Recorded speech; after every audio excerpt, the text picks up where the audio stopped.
Hello friends, alpana રસોડામાં તમારું સ્વાગત છે। આજે આપણે કંઈક નવી દૂધીની નાસ્તો બનાવવાના છે।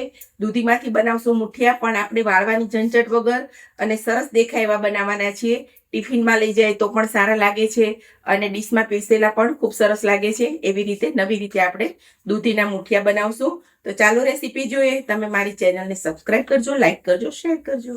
તો આપણે ઇન્ગ્રેડિયન્ટ્સ જોઈ લઈશું। મુઠિયા બનાવવા માટે મેં આ દૂધી લીધી છે। આ ભાખરીનો લોટ છે, આ બાજરીનો લોટ છે, આદુ મરચાં છે, મરચાં મેં ઝીણા કાપી લીધા છે, કોથમરી છે, ખાંડ, ગરમ મસાલો, મીઠું, આ દહીં, આ રેગ્યુલર મસાલા અને તેલ। તો આપણે રેસીપી ચાલુ કરશું। તો દૂધીની આપણે છાલ કાઢી અને ઝીણી ખમણીથી છીણી લેવાની છે। તો મેં આવી ઝીણી ખમણી લીધી છે। ઝીણી ખમણીથી દૂધી છીણી લેવાની છે આપણે। તો આપણે સૌથી પહેલાં દૂધીની છીણ આપણે તૈયાર કરી લીધી છે। એની અંદર આપણે આ 1 વાટકી બાજરીનો લોટ નાખવાનો છે અને 1 વાટકી આપણે આ ઘઉંનો કરકરો લોટ લીધો છે। આમાં મરચાં મેં ઝીણા કાપી લીધા છે અને એક આદુનો ટુકડો છે, જે આદુનો ક્યુબ હું યુઝ કરું છું। આ ગરમ મસાલો ચપટી છે, લીલા ધાણા ધોયેલા છે। આ રેગ્યુલર મસાલામાંથી આપણે નાની 1 ચમચી લાલ મરચું નાખશું, અડધી ચમચી જેવી હળદર અને સ્વાદ પ્રમાણે મીઠું નાખવાનું છે। અને આ 1 ચમચી મેં ખાંડ લીધી છે અને આ અડધી પોણી વાટકી જેટલું દહીં છે। દહીં થોડું ખાટું છે, થોડું ખાટું દહીં હશે તો મુઠિયામાં સરસ લાગશે। તો બધી વસ્તુ મિક્સ કરી અને આપણે સરસ લોટ બાંધી લેવાનો છે। પાણી જરૂર નહીં પડે, દૂધીનું પાણી અંદર હોય છે એટલે આપણે પાણીની જરૂર નહીં પડે, પણ સરસ એક લોટ બંધાઈ જવો જોઈએ। તો લોટ આપણો ભેગો થઈ ગયો છે। એની અંદર આપણે આ નાની 1 ચમચી જેટલો આપણે સોડા નાખવાનો છે। સોડાની ઉપર લીંબુ નીતરવાનું છે, જેથી આપણો એક્ટિવ થઈ જશે સોડા અને મુઠિયા એકદમ પોચા થાય છે। અને અહીંયા આપણે 2 ચમચા જેવું આપણે તેલ નાખી દઈશું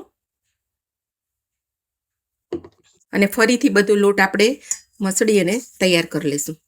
આ રીતે પછી લોટ બંધાઈ ગયો છે, તો પછી આ રીતે એના નાના નાના આવા બનાવી દેવાના છે મુઠિયા।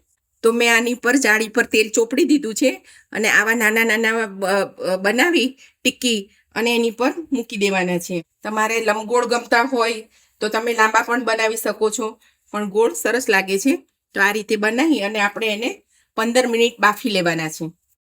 તો આપણા મુઠિયાની બધી ટિક્કી બનાવીને આપણે મૂકી દીધી છે। હવે 15 મિનિટ એને વરાળથી બાફી લેવાની છે। તો 15 મિનિટ થઈ ગઈ છે અને આપણા મુઠિયા સરસ બફાઈ ગયા છે। તો આપણે ચેક કરી લઈએ। તો આપણા મુઠિયા સરસ બફાઈ ગયા છે। તો હવે એનો વઘાર કરી લઈશું। તો આપણે પેન મૂકી દીધું છે અને ગેસ ચાલુ કરી દીધો છે। એની અંદર આપણે 3-4 ચમચા મોટા ચમચા આપણે તેલ નાખવાના છે। તો આપણું તેલ ગરમ થઈ ગયું છે। આપણે 2 ચમચી જેવી રાઈ નાખી દઈશું। વઘારમાં હિંગનો ટેસ્ટ સરસ આવે છે, તો આપણે નાની 5 ચમચી જેટલી આપણે હિંગ નાખી દઈશું અને તલ અને મીઠો લીમડો લીધો છે એ આપણે એડ કરી દઈશું અને આપણે આ મુઠિયા તૈયાર કર્યા છે એ આમાં નાખી દઈશું અને આ નાની 5 ચમચી જેટલું આપણે વઘારમાં મરચું નાખી દઈશું। વઘારમાં મરચું નાખવાથી મુઠિયાનો ટેસ્ટ સારો લાગે છે। તો આપણા મુઠિયા વઘારાઈને તૈયાર થઈ ગયા છે। હવે આપણે સર્વિંગ ડીશમાં લઈ લઈશું।